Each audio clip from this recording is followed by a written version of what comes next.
Bills Mafia, what's going on? Bills Mafia, once again, it's your boy Mac Mafia, back on this Victory Monday as our beloved Buffalo Bills defeated the Arizona Cardinals by a score of 34-28.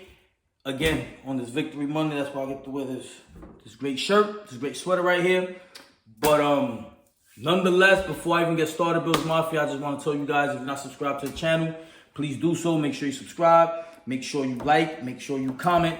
Again, we're going to be giving out a giveaway later on this week, in which to qualify to enter the giveaway, you have to be subscribed to the channel. So I think it's a pretty, like I told you guys before, I think it's a pretty cool giveaway. It's something that everyone can use in their home. And like I said, I think it's pretty dope, as opposed to giving out a jersey, whether it's autographed or not. We're going to be giving out those too. But I think that this is actually pretty cool, especially with the new school year starting and some people going back to work and stuff like that. That's a hint on that, right? But nonetheless, let's get into it, man. Bills Mafia, listen, this was a very hard first half to look at. It was very hard to sit up there and watch our Buffalo Bills get manhandled the way they did. For a very long time, we have not sat on our couches or sat at a game and see an offense come on the field and do whatever the hell they want with us. Maybe with the exception of that Bengals game that took place about 2 years ago. But for the most part, listen, on a regular season game, we have not seen nobody. Especially, like I told you guys, Arizona has a very good offense, and we've seen that, right? But let's be honest with you. Let's be honest with ourselves, right? No Bills fan thought that the Bills were going to drop to the Arizona Cardinals, right? So to see the Arizona Cardinals come in here and manhandle us and do whatever they want with our defense, it was a real smack in the face. And a lot of us, if you're anything like me, you sat back that first half and you're like, yo, what the fuck is going on? Like, this is not what I expected. I ain't get dressed the way I got dressed. I don't got all this food sitting out here the way I do, so I can sit up here and watch my team get their ass handed to them, right? But I'm going to tell you something. I'm going to be completely honest with you. When you sit back and you give it thought, this was the perfect game, man. This really was the perfect game. And I can sit that now. Why? Because I'm sitting here on a Victory Monday talking the shit that I'm talking. Because had they lost, I probably wouldn't be talking this shit, right? But I'm going to tell you this. I'm going to paint it to you like this, right? The Arizona Cardinals, the game was going exactly how they couldn't have drawn it up any better. They up 17-3 on the road. They got a $1,000 rushing back in James Conner. They have an advantage on a team that, again, at the end of the day, nobody expected. Probably they thought they was going to beat the Buffalo Bills, right? But nobody expected the Buffalo Bills really to drop to the Arizona Cardinals. So the Arizona Cardinals are up on the road 17-3 with a 1,000-yard rushing back. They got all these other offensive weapons. And pretty much the Bills can't get their shit together. And like I said, you doing whatever you want as the Arizona Cardinals on offense. You couldn't have drawn it up anymore, but you couldn't draw it up any better than that. On top of that, which is going to get me to my point, right? I'll be long-winded. I'm going to land the plane on this point, right? But their main guy on defense in the secondary, Taron Johnson, is now out the game. They lost him, the Buffalo Bills did, the first series of the game. What more, if you an Arizona Cardinals fan, could you have asked for? That couldn't have gone any more your way. You ecstatic that you pretty much think, yo, we got this. Now, us as Bills fans, like I said, we sitting back thinking, yo, what the hell's going on? Credit to Bobby Babbage. Don't shoot me. Please don't get upset at me. Don't get mad at me. I'm going to give this man credit until he proves me wrong. And the reason I'm going to give him credit is because Bobby Babbage made chicken salad out of chicken shit. Why I say that? Because, again, you got to understand one thing. We're losing Micah Hyde. We're losing Trey White. We're losing J. Pope. Taron Johnson is the most seasoned man in that secondary. And safe to say, no disrespect to anybody else on our team, secondary-wise, right? He's the best. I think he's the best nickel in the game. So to lose the best nickel cornerback in the game in the first 5-6 minutes of the game, again, until the Buffalo Bills were able to get acclimated, the Buffalo Bills were getting their ass handed to them. So again, Bobby Babbage, again, you come into the game with an offensive game plan and a defensive game plan. The Buffalo Bills within the first 5 minutes, their defensive game plan was wiped out the fucking window. You lost your best player in your secondary. Now, shout out to dudes like Jamarcus Ingram who came in and off the rip did his thing. Shout out to Cam Lewis. Shout out to dudes like that who stepped up. Because at no point in time, you heard the interviews yesterday, at no point in time did Jamarcus Ingram expect to come in and be the third safety. He did not expect that. So for him to come in, and he tallied up, let me see. Cam Lewis has 7 tackles. Jamarcus Ingram, I don't have the numbers on him, but as you guys know, he played his ass off. So we got to give him credit. We got to give credit to Bobby Babbage as well. Because again, he was playing left-handed the whole game. And let's be real. For those of us who are still skeptical on what I said, if you go in, if we go into shit, who has a good cornerback, who a lights out? Listen, bottom line is this: we ain't even gonna go through that, right? I'm gonna just say this, right? If we go into any other team stadium and they main dude in their secondary gets hurt, we sit up there and we say, yo, we gonna have a free fall. And if we walk away, and if we lose that game, right? We sit up there talking about, yo, how the fuck did we lose that game? We up 17-3. Their main guy goes down in the first quarter. You still got 3 quarters left. Shit, more than 3 quarters left because, again, it happened early in the game.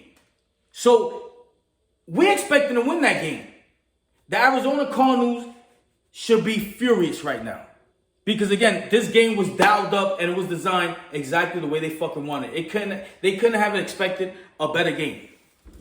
So I'm going to give shout out to Bobby Babbage and to the adjustments he was able to make to help put some of these things in place, right? Let's look at some numbers. Your boy Greg Rousseau balled out. He had 3 sacks, 6 solo tackles. Again, Cam Lewis had 7 tackles. Von Miller got his first sack. Your boy Bernard is a fucking beast. 10 solo tackles. Again, folks, what the Buffalo Bills defense did was amazing for a team that had to play the rest of the game without one of their main dudes. And again, credit to the Buffalo Bills. The Buffalo Bills only allowed 270 yards. Total. They allowed 146 over the air, and they allowed 124 on the ground. For that defense, in a defense that we was kind of leery about already, for them to come into this game, lose to Ron Johnson, and again, at the moment that I'm making this video, I don't know what's his status, right? So I hope he's okay, and I hope he can go. But for them to lose him in the first few minutes of the game and only allow 270 yards, again, to a team that, let's be honest with ourselves, the Arizona Cardinals has a very good offense. So for them to allow only 270 yards, Bobby Babbage made the adjustments, and he made them well. Now, I know the counter to that may be like, yo, Mac, but let me tell you one thing. Buffalo Bills offense started going. And yes, they did. And there's a lot to talk about their offense. Why? Because, again, Josh Allen's the fucking man. But we're not going to take away credit where credit is due because, again, Bobby Babbage's defense made some stops when they had to. And, again, like I told you, I just ran up some names. Case in point, Gregory Rousseau, 3 sacks, and with 3 sacks and 6 tackles. Right? That boy balled out. Right? Now, let's talk about Josh Allen and the Buffalo Bills offense. Buffalo Bills offense showed their ass today. And if the media, if for some reason they was to get a hold of this, do me a favor, keep talking shit. Because what you're doing for my boy, you just fueling him. What you're doing for the team, you just fueling him. Because again, this team showed today that they can be put in a fucked up situation and they can bounce back from it. Listen, we may not see the benefits of this game today. We may not see it tomorrow. Shit, we may not see it for the next 2 weeks. But I promise you, at some point in time, this game, they're going to be able to dig deep inside at some point in the season, and they're going to sit there and say, yo, remember that first game when we was down XYZ? Let's get it. And they're going to be able to do it. Let me get back on track, man, because I just run with it. Because, again, I really think that, again, I couldn't see it like that at first. I'm sitting up there in that first half, and I'm really like, what the fuck is going on? Again, still being understanding about it. No things we're going to turn around. But as I sit back and I think, I'm just really impressed by the job that they did and the job that Bobby Babbage and the adjustments that they made, right? Back on track to Josh Allen. Josh Allen showed his ass today. He went 18 for 23 with 232 yards, a total of 4 touchdowns. He had 2 on the ground. He had 2 over the air. Again, media keep talking shit, right? Not a fan of the script fumble in the first quarter. You in the red zone, champ. You should not be holding on to that ball that long. But with the line I just read, brother, you forgiven, right? Now, what makes that line even more interesting is this. Josh Allen completed 18 complete. Josh Allen had 18 completion to 9 different players, right? So now, what makes that amazing? What makes that amazing is, again, we've been hearing all off season, everybody eats. Everybody eats. Shakir showed his ass again today too. That's my boy. 42 yards. Mac, 25 yards. Dawson Knox, 23 yards. MVS, 19 yards. And I like what they're doing with him. It seems like they bringing him in and they having him burn out. And then right when the defense is thinking he's gonna burn out, he sit up there and do a little bullshit dump route. So I like the way they utilize MVS today, right? Then you got Curtis Samuel. He was good for 15 yards. Kincaid was good for 11 yards, right? And then we're gonna get into Keon, because Keon showed his ass today as well, right?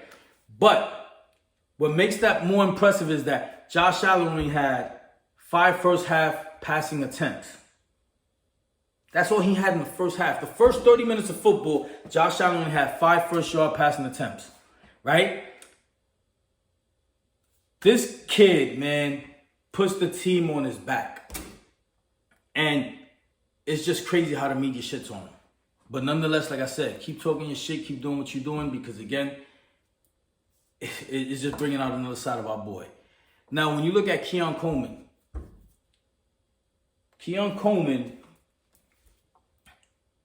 people talk about Xavier Worthy and, yo, how did the Bills let the Chiefs get Xavier Worthy? Yo, how did the Chiefs let us get Keon Coleman? And again, all this shit may be premature.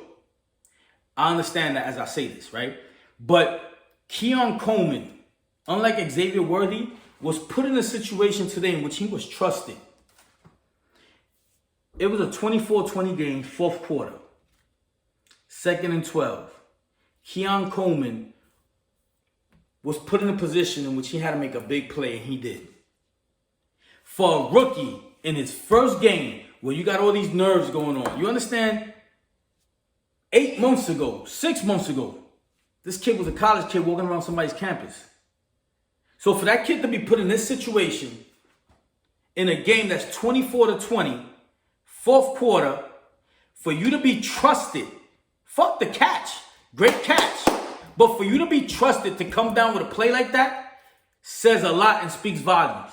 It says a lot of what the coaching staff thinks about you. It says a lot about what your quarterback thinks about you. And it says a lot about the character and the person that you are and the work that you're putting in that none of us see. So, KC, how you let us get him?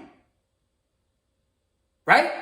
Because again, ain't too many rookies being put in a situation like that. So shout out to Keon Coleman, because again, he balled out and he showed his ass as well. So again, Bills Mafia, there's a lot to look forward to. Before I get out of here, I want to say shout out to Tyler Bass as well. He made all 6 of his kicks today. You know, 4 of them was for extra points, 2 of them was field goals. Shout out to him. I'm not gonna lie to you, when the boy goes up there, I'm still shaky. I don't 100% trust him. I hope that changes. That's gonna take some time though, man. You burned me once, bro, and that's gonna take some time to kind of get over. But shout out to Tyler Bass. Shout out to Keon. Shout out to Ray Davis. You know, shout out to just the whole Bills staff and the whole crew that's coming together as one today. Yesterday. You understand? Again, was it clean? Absolutely not. Things to clean up. We gotta clean up the penalties. We gotta clean up that shit that took place on special teams. Yes, we got work to do. But nonetheless, Bills Mafia, the motto is find a way to win, man, and just make it to next week, man. That was our motto last year. And again, listen, it serves right this year as well. Just find a way. Just find a way, just find a way, just find a way. As far as Josh Allen's injury, again, I don't know nothing either in reference to his injury as far as his left hand goes. The minute I find something, I'll make sure I let you guys know. Listen, if he need to borrow my hand, he can borrow my hand. Listen, I'm not using the shit this week. He can have it. I found a way to.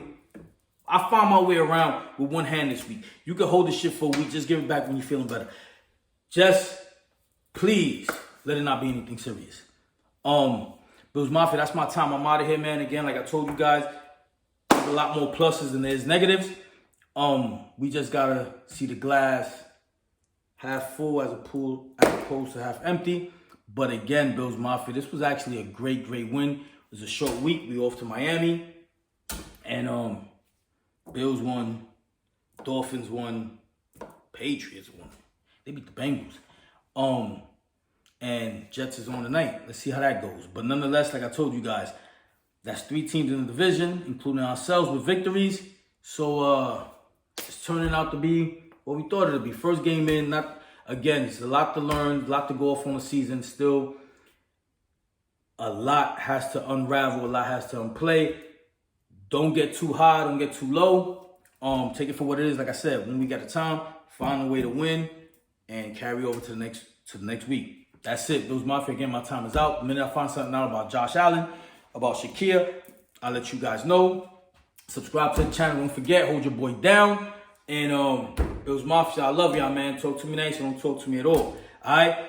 Bills Mafia, don't forget, drink your water, eat your veggies, and when it comes to our Buffalo Bills, mind your business. Let's go Buffalo.